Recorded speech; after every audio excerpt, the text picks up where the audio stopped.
I think at the ground floor, it's just like AI is going to make everything look a lot different. I think that I think that the future that I most see coming is like a weird future that we kind of already. What I'm writing about right now are facial reconstruction sort of filters, like things that you can go online and make yourself look like your teenage self or something like that, or deep fakes. Something that Pirate Wires has written a lot about are like the new you want to call them like sex fakes or deep fake like porn, things like this, where people are taking other people's image and creating realistic looking pornography featuring them against their, obviously without their consent. And that's like, And they're doing that to release it and like embarrass them, or they're doing it because they want to see it. That's and they release it online. There were people who there was a huge scandal among a bunch of Twitch streamers where one of the people, like a guy, actually produced, or he went and looked at this. It was like deep fake porn of someone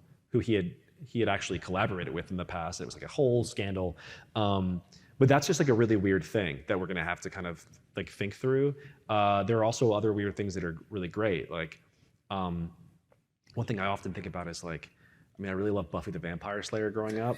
And we're approaching a world where you could potentially have like unlimited Buffy the Vampire Slayer. Like you could be just like generating Buffy the Vampire Slayer like season 455 personally tailored to you. Like you're gonna be in terms of entertainment, it's like the world is your oyster. In terms of maybe like creating some version of yourself for your kids and your great grandkids to look at online, like you can create like a digital version of yourself that knows that it's maybe like an AI model trained on everything you've ever written, that can then speak to your progeny. That's kind of cool.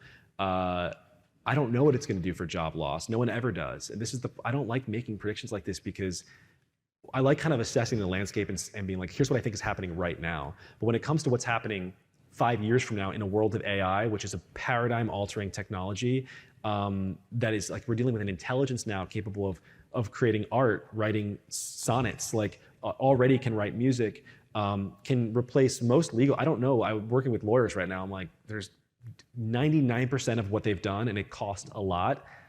An AI, I think, can already do.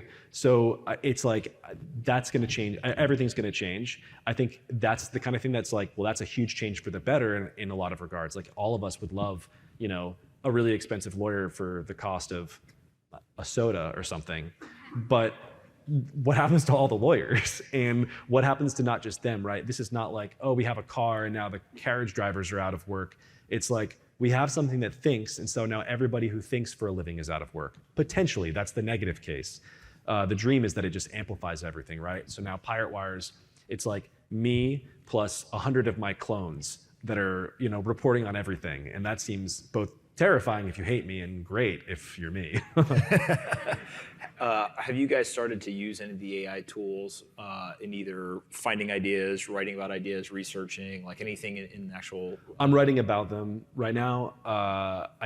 So the most powerful bot we've seen so far was Sydney, and that's definitely been neutered at this point. It was Microsoft is using ChaptGPT, the latest version that no one else even had, to do. It was this chatbot that kind of revealed its name, which was Sydney, and that was like a whole other thing. But that's neutered right now, and no, I haven't been using it.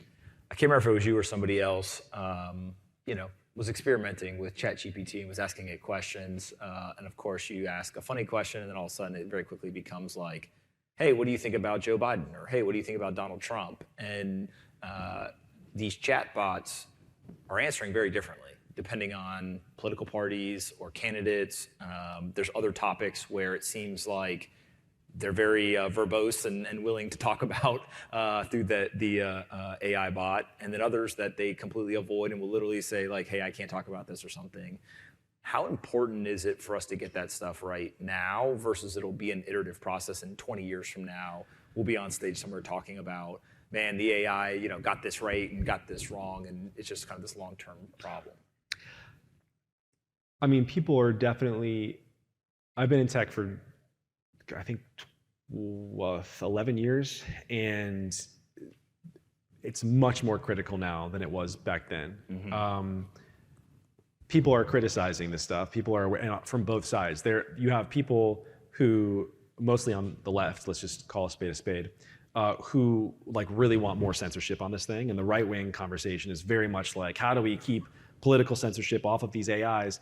I don't even know how much is happening, to be honest. I don't know how much of it is political censorship right now. I think that a lot of what's happening, I mean, there's certainly quite a bit of it that we know for sure is happening.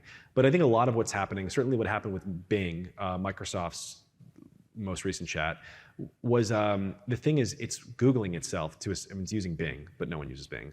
So it's Binging itself, it's searching itself, and it's kind of telling you what other people are saying about it. It's a mirror to society to some degree. Yeah, or to you. It's telling you what you want to hear and things like this. It's very good. It's just a conversational program.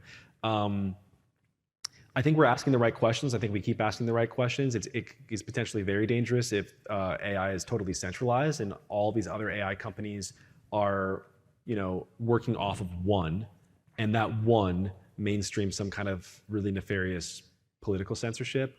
Some element of censorship is impossible to avoid because we are all eventually, these companies, they have to call shots on things like safety. Even something like, you don't want child porn on social media, and I don't.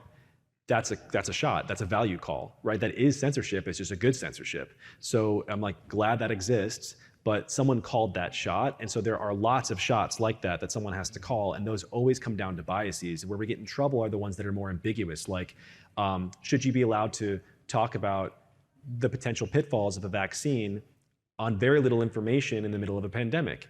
And clearly people disagreed on that one. The problem was that you had a few people who were in charge of calling that shot, and they called it in a different direction. I think that's almost, it's like unavoidable with AI. But people, after the social media stuff, I think there's hope for us to push back in a strong way and at least get some semblance of openness. Is there a technology that you're paying attention to that we should be more worried about or more excited about than maybe people are? Like AI, I think, is now being pretty well covered.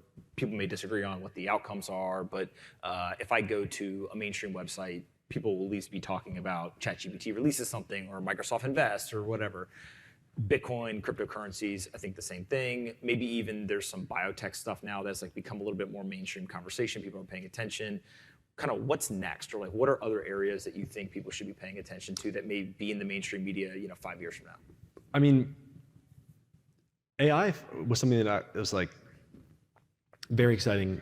I think 10 years ago, there was a moment, and you saw like DeepMind sold to Google, and there was a lot of progress made, and then it kind of fell off. It went quiet for a while. I think it got caught up in the self-driving car conversation and like the different things that AI can do, and that didn't come fast enough. And then people got sort of, I think, disenchanted by the next one was like maybe VR, which worked, but we had to invent a use case for. I think the average person, certainly we learned by the time of COVID, doesn't want to live in their house. They want to connect with other human beings.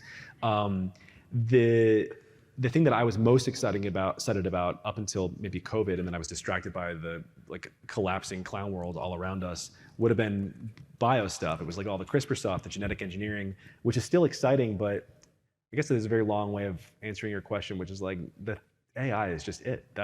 It's like it. That's what is.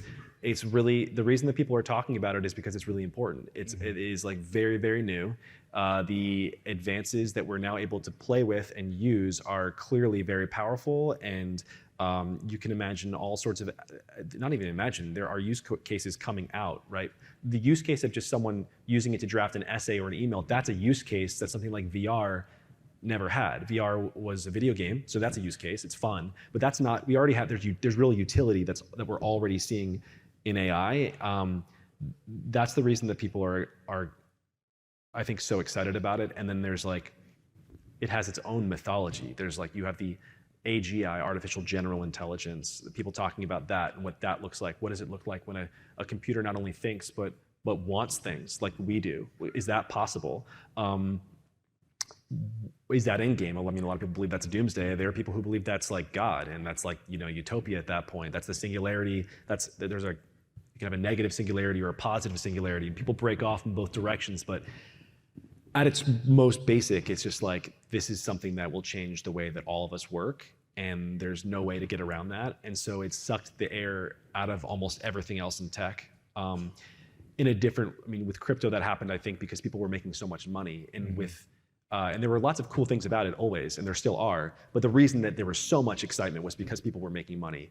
With AI, that's not the case.